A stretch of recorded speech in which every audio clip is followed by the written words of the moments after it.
Le bourdonnement des tondeuses résonne dans la salle de classe, tandis que des mèches de cheveux crépus tombent sur le sol en linoléum.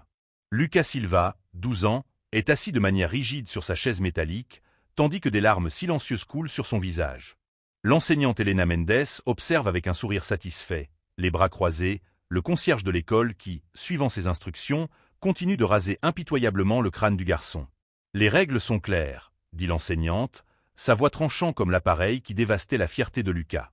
Les cheveux du Black Power ne sont pas appropriés dans un environnement scolaire. C'est dans le code vestimentaire.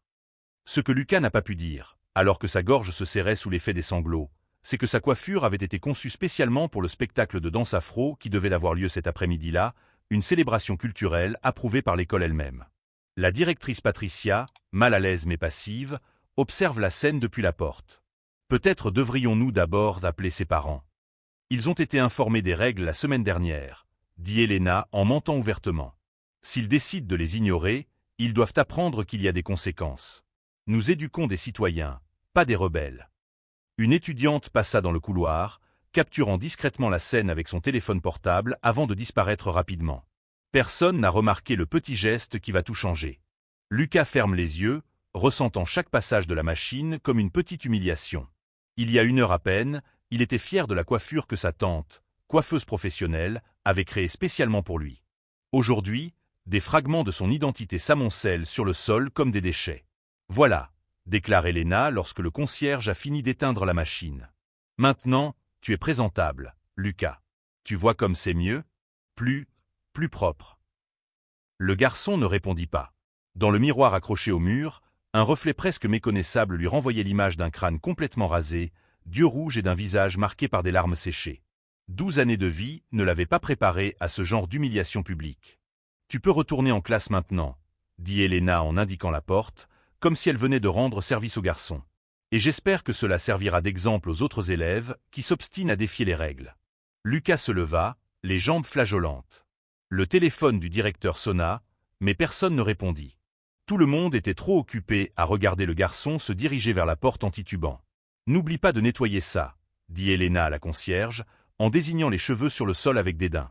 De l'autre côté de la ville, dans l'élégant bâtiment de la Cour de justice, le docteur Camila Silva terminait une audience lorsque son téléphone portable a vibré à plusieurs reprises dans la poche de son blazer. Juge respectée et connue pour sa rigoureuse impartialité, elle était rarement interrompue pendant les sessions officielles. Il ne pouvait s'agir que d'une urgence. Alors qu'elle clôturait la session et vérifiait les notifications, son sang se glaça. Sur l'écran, une vidéo de 15 secondes montrait son fils en train de se faire raser les cheveux de force, sous le regard d'adulte. Le message du collègue de Lucas explique brièvement la situation. Camila Silva n'était pas seulement une juge, c'était aussi une femme noire qui avait dû faire face à sa part de discrimination pour arriver là où elle était. Elle était la mère solo d'un garçon sensible qui aimait danser et était fier de ses racines. Elle connaissait intimement le système et ses failles.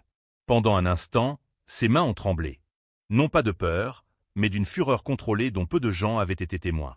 Ses collègues au tribunal la connaissaient comme l'équilibrée, une juge qui ne perdait jamais son sang-froid, même dans les affaires les plus provocantes. « Annulez mes rendez-vous pour le reste de la journée », lui demande son assistante, d'une voix étonnamment calme. « J'ai une situation d'urgence à régler. » Alors qu'elle se dirigeait vers l'école, les souvenirs de sa propre enfance ont envahi son esprit. Les commentaires sur ses cheveux, difficiles à contrôler, les suggestions de les lisser pour avoir l'air plus professionnel, les petites humiliations quotidiennes que subissaient les enfants noirs dans les établissements majoritairement blancs. « Pas avec mon fils », marmonne-t-elle en serrant le volant. « Pas en 2025. Pas cette fois-ci. » Le professeur Elena ne s'est pas rendu compte qu'elle avait choisi la mauvaise victime. Elle n'avait pas réalisé que le garçon silencieux dont elle venait d'écorcher la fierté jusqu'au cuir chevelu était le fils de quelqu'un qui non seulement connaissait la loi, mais qui l'appliquait au quotidien. Quelqu'un dont la spécialité était la justice. Et Elena ne savait certainement pas que le code de conduite de l'école qu'elle citait avec tant d'assurance avait récemment été contesté dans une affaire d'État. Une affaire présidée par nul autre que le docteur Camila Silva, qui avait déclaré de telles politiques discriminatoires inconstitutionnelles 3 mois plus tôt. Si cette histoire de préjugés déguisés en règles vous a indigné, ne manquez pas de vous abonner pour savoir comment une mère juge a transformé un moment d'humiliation en une leçon de justice que cette école n'oubliera jamais. Le docteur Camila Silva traverse le parking de l'école d'un pas décidé, son costume impeccable et sa posture droite témoignant d'années passées à présider un tribunal. La secrétaire de l'école a à peine le temps de l'annoncer que la juge passe directement devant la réception. « Madame, Vous ne pouvez pas entrer sans. La phrase s'éteint dans l'air lorsque Camilla se retourne brièvement, son regard communiquant tout ce qu'il y a à dire. Dans les couloirs, les élèves s'écartent instinctivement. La présence de cette femme impose un respect immédiat, une aura d'autorité que même les adolescents ne peuvent ignorer. Pendant ce temps, dans le bureau du directeur, Elena sourit de contentement en évoquant l'incident avec la directrice Patricia. Honnêtement, il est temps que quelqu'un mette des limites à ce garçon. Il y a une raison à l'existence des règles. Patricia semble mal à l'aise. Le code vestimentaire ne mentionne pas spécifiquement les cheveux afro. Et l'événement culturel d'aujourd'hui. Il y a toujours des excuses pour ne pas suivre les règles, ajoute Elena. Et ces coiffures ne sont tout simplement pas hygiéniques. La porte s'ouvre sans crier gare, laissant apparaître Camilla Silva. Le silence qui s'ensuivit fut absolu. Lucas est assis dans un coin de la pièce, le crâne rasé et les yeux gonflés par les pleurs. Lorsqu'il aperçoit sa mère, un éclair de soulagement traverse son visage, vite remplacé par la honte. Il tente de se cacher en remontant la capuche du sweatshirt qu'on lui a prêté. Docteur Silva, la directrice Patricia se redressa la première. Se levant, nous ne nous attendions pas. Il y a eu un incident disciplinaire et... Un incident disciplinaire, répète Camilla, la voix dangereusement calme. C'est ainsi que vous décrivez une agression physique et une humiliation publique à l'encontre d'un enfant? Elena se leva, ajustant son blazer avec un air de supériorité. Madame, je suis le professeur Elena Mendes. Votre fils a délibérément violé le code vestimentaire de l'école et... Docteur Camilla Silva, interrompt la juge, sans tendre la main. Présidente de la 3e Cour des droits de l'homme et de la discrimination raciale. Celle-là même qui, il y a 3 mois, a déclaré inconstitutionnels les codes scolaires qui ciblent spécifiquement les caractéristiques ethniques et raciales. Le visage d'Elena pâlit légèrement, mais elle maintient sa position défensive. Cela n'a rien à voir avec la race. C'est simplement une question d'apparence appropriée. Camilla s'approche lentement de son fils et touche doucement son crâne rasé. Lorsqu'elle se retourne, ses yeux brûlent d'une fureur contenue. Vous avez 60 secondes pour m'expliquer pourquoi je ne devrais pas activer mon équipe juridique, le conseil scolaire et la presse, dans cet ordre. À l'extérieur de la salle de classe, un autre enseignant observe la confrontation par la porte entr'ouverte. Miguel Santos, professeur d'histoire et coordinateur de l'événement culturel qui devait avoir lieu cet après-midi-là, avait averti le directeur à plusieurs reprises du comportement problématique d'Elena. 30 secondes, poursuit Camilla en consultant sa montre. La directrice Patricia balbutie, Docteur Silva, nous pouvons régler cela en interne. Elena sera avertie. Avertie. Camilla hausse un sourcil. Mon fils a été agressé physiquement, humilié publiquement et vous suggérez un avertissement? Le professeur Miguel Santos a pris sa décision à ce moment-là. Il entre dans la salle, muni d'un épais dossier. Docteur Silva? Miguel Santos, professeur d'histoire. J'ai quelque chose qui pourrait vous intéresser. Elena se crispe visiblement. C'est un rendez-vous privé, Miguel. Plus maintenant, répond-il en tendant le dossier à Camilla. Il s'agit de rapports d'incidents impliquant le professeur Elena Mendes au cours des 2 dernières années. En particulier contre des étudiants noirs et bruns. Le conseil d'administration les a tous classés. Le directeur Patricia se lève brusquement. Professeur Santos, il s'agit d'une violation de la confidentialité. Vous ne pouvez pas. En fait, je peux, répond Miguel calmement. En tant que coordinateur de la diversité, j'ai l'obligation légale de signaler les cas de discrimination, en particulier lorsqu'ils sont ignorés par la direction. Camilla feuillette rapidement les documents, son visage se durcissant à chaque page. Cet incident documenté en 2 ans. Tous contre des enfants noirs. Tous renvoyés sans conséquence. Elena croise les bras sur la défensive. Pure coïncidence. Ces élèves ont simplement plus de mal à respecter les règles. C'est culturel, peut-être. Le silence qui suivit fut pesant. Camilla referma lentement le dossier, un sourire froid se dessinant sur ses lèvres. Professeur Elena, je crois que vous venez de résoudre mon dilemme. Que voulez-vous dire? Demanda Elena, déconcertée par ce calme soudain. J'envisageais un procès individuel contre vous et l'école. Mais maintenant, Camilla marqua une pause, regardant à nouveau Lucas. Maintenant, je vois que nous avons un cas de discrimination institutionnelle systématique. Dans le couloir, d'autres enseignants commençaient à se rassembler, attirés par l'agitation. Parmi eux se trouvaient plusieurs témoins des agissements d'Elena au fil des ans. « Lucas, rentrons à la maison », dit doucement Camilla en tendant la main à son fils. Le professeur Miguel nous accompagnera. Elena rit nerveusement.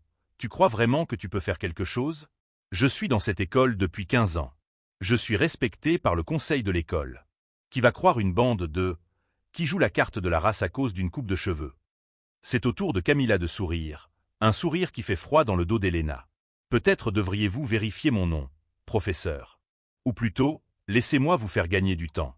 Il y a 5 ans, j'ai poursuivi et gagné contre une université entière pour discrimination systématique. J'ai détruit les carrières de 3 directeurs et j'ai complètement remanié le système d'admission. Camilla ajuste sa mallette. Et ce n'était qu'un échauffement pour ce que je vais te faire. Alors que Lucas et sa mère quittent la pièce, suivis par le professeur Miguel, Elena reste immobile, sa confiance visiblement ébranlée pour la première fois. Ce qu'elle ne pouvait pas imaginer, c'est que, dans les 48 heures suivantes, la juge Camila Silva mobiliserait des ressources, des contacts et des preuves qui transformeraient un simple acte de cruauté en un cas emblématique de discrimination institutionnelle.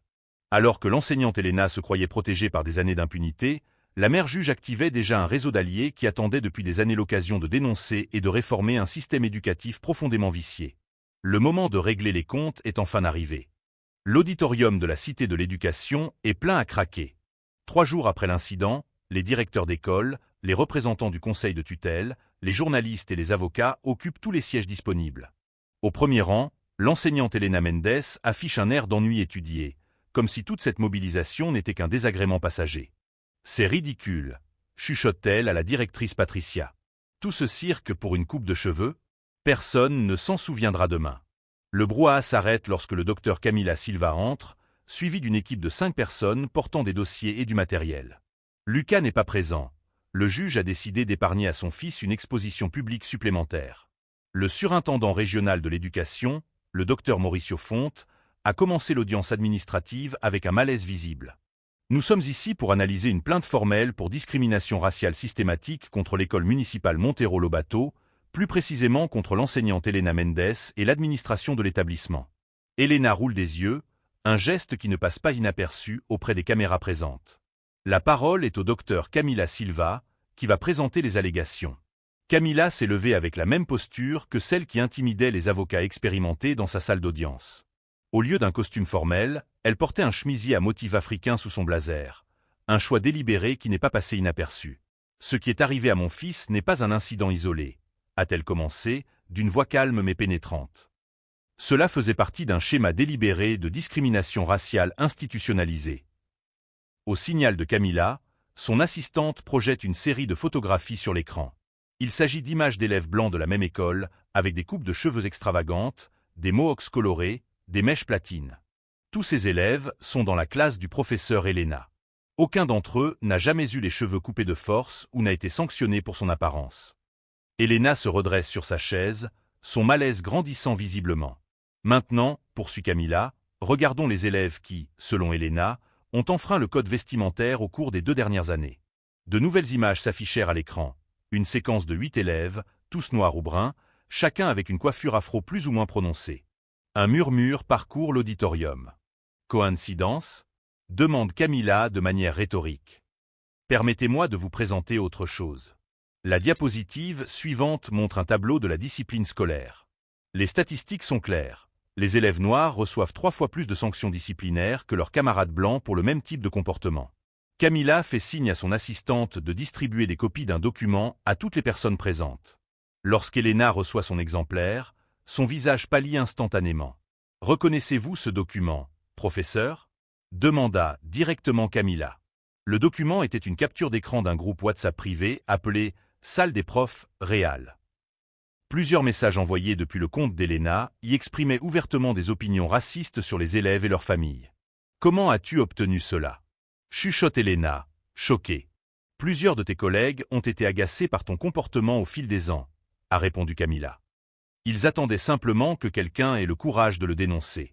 L'écran affichait maintenant la vidéo complète de l'incident avec Lucas, y compris le moment où Elena avait forcé le gardien à raser la tête du garçon.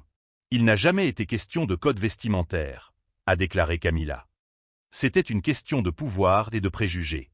Elena se lève brusquement. C'est une atteinte à la vie privée.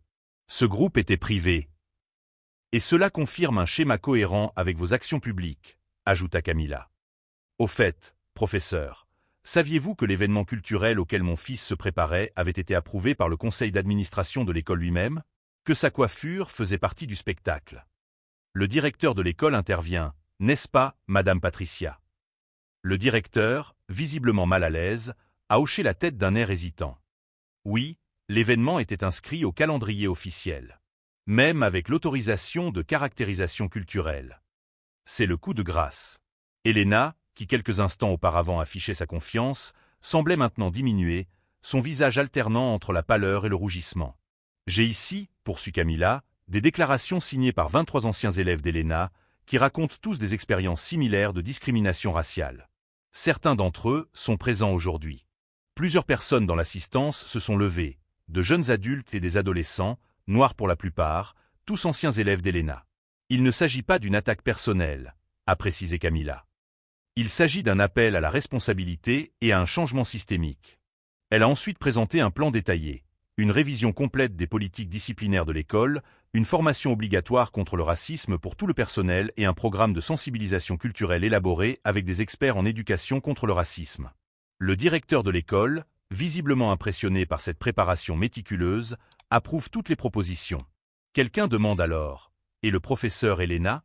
Elena, complètement démoralisée, fixe la table devant elle. « Je ne cherche pas à me venger », a répondu Camilla, ce qui en a surpris plus d'un. La justice n'est pas une question de punition, mais de correction et de prévention. Je propose un permis administratif avec obligation de suivre un programme de rééducation certifié contre le racisme. À la fin de l'audience, Elena a tenté de partir discrètement, mais elle a été interceptée par des journalistes. Les caméras ont filmé son visage défiguré par le choc et la honte, des images qui seront dans tous les journaux le lendemain. Dans le couloir, le professeur Miguel s'approche de Camilla. « C'était extraordinaire », commente-t-il. « Des années d'abus ont enfin été révélées. »« Ce n'est qu'un début », répondit Camilla en regardant le professeur Elena se faire accompagner. « Le vrai travail commence maintenant. Ce que personne n'aurait pu prévoir, c'est que cette audience administrative, retransmise en direct à l'initiative d'une des personnes présentes, transcenderait le cas individuel de Lucas. Dans les heures qui ont suivi, la vidéo est devenue virale, déclenchant un mouvement beaucoup plus large qui a mis en lumière des pratiques similaires dans des dizaines d'autres écoles à travers le pays. L'humiliation d'un garçon de 12 ans était sur le point de devenir le catalyseur d'une réforme de l'éducation que personne n'avait imaginé possible une semaine auparavant.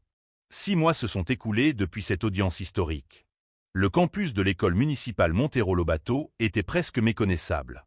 Des peintures murales colorées célébrant la diversité culturelle décoraient les couloirs, remplaçant les peintures poussiéreuses de personnages historiques exclusivement blancs qui dominaient auparavant l'environnement. Dans l'ancien bureau du directeur, transformé en salle d'accueil et de dialogue, Lucas Silva anime un atelier sur l'expression culturelle à l'intention d'un groupe d'élèves très divers. Ses cheveux, maintenant repoussés, arborent une coiffure afro élaborée, ornée de perles représentant les résultats scolaires. Alors, qui peut me dire pourquoi l'expression culturelle est un droit et non un privilège? Demande Lucas à ses camarades de classe, son assurance fleurissant comme les plantes qui ornent désormais tous les coins de l'école. Une fille du premier rang lève timidement la main. Parce que notre apparence fait partie de notre identité et que personne n'a le droit de la diminuer. Lucas sourit. Lucas sourit. Et n'oubliez pas, quand quelqu'un essaie de vous humilier pour ce que vous êtes, cela en dit plus long sur lui que sur vous. À l'extérieur de la salle d'audience, Camilla Silva regardait la scène avec une fierté discrète. La juge qui avait lancé une révolution éducative partageait désormais son temps entre la salle d'audience et des conférences sur la discrimination institutionnelle dans les écoles du pays. Affaire Lucas, comme on l'a surnommée, est devenue un précédent juridique dans des dizaines d'affaires similaires. Le couloir est rempli de certificats encadrés, reconnaissance récente des transformations qui ont eu lieu. École modèle en matière de pratiques antiracistes, prix national de l'innovation en matière d'éducation inclusive, réussite exceptionnelle en matière de réforme de la culture scolaire. Chacune de ces récompenses est une petite victoire sur le système qui permettait auparavant à des personnes comme Elena Mendes de prospérer. Pendant ce temps, à des kilomètres de là, Elena était confrontée à une réalité radicalement différente. Le journal local rapporte « Une ancienne enseignante se voit interdire définitivement d'enseigner après une affaire historique de discrimination raciale ».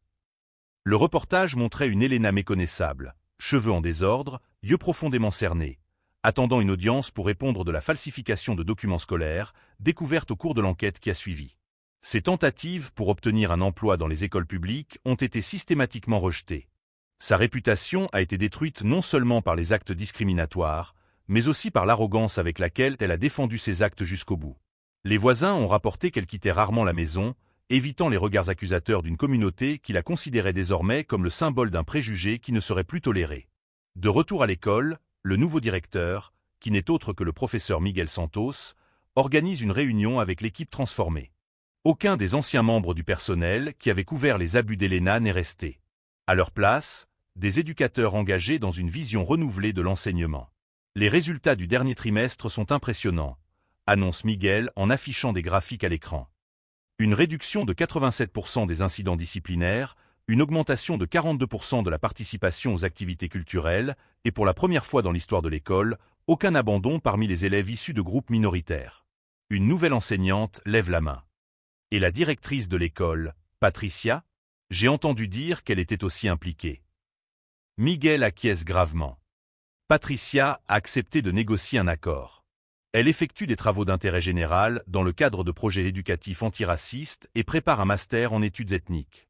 Au moins, elle a reconnu ses erreurs et tente de les réparer. À la fin de la journée, Camila et Lucas marchaient ensemble dans la cour de l'école.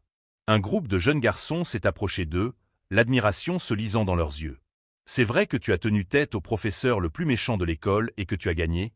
demande l'un d'eux, presque en chuchotant. Lucas sourit, échangeant un regard complice avec sa mère. « Ce n'est pas moi qui ai gagné, répond-il sereinement. C'est la justice. Et elle finit toujours par gagner, surtout quand on a le courage de se battre pour elle. » Le soir même, la commission de l'éducation de l'État a voté à l'unanimité l'adoption du « protocole Silva », un ensemble complet de lignes directrices visant à prévenir la discrimination raciale en milieu scolaire. Ce document, initialement inspiré par l'affaire Lucas, servira désormais à protéger des milliers d'enfants. Il ne s'agissait pas seulement d'une coupe de cheveux, a expliqué Camila aux caméras après le vote historique. Il s'agissait de dignité. Il s'agit du droit fondamental de chaque enfant à exister pleinement, sans que son identité culturelle soit effacée ou diminuée. Les journalistes ont entouré Camila et Lucas lorsqu'ils sont partis. Comment vous sentez-vous en voyant que votre expérience traumatisante a entraîné un changement aussi profond dans le système éducatif? A demandé un journaliste. Lucas, désormais à l'aise sous les feux de la rampe, a répondu avec la sagesse que l'on acquiert en surmontant l'adversité. J'ai appris qu'il faut parfois une tempête pour faire le vide.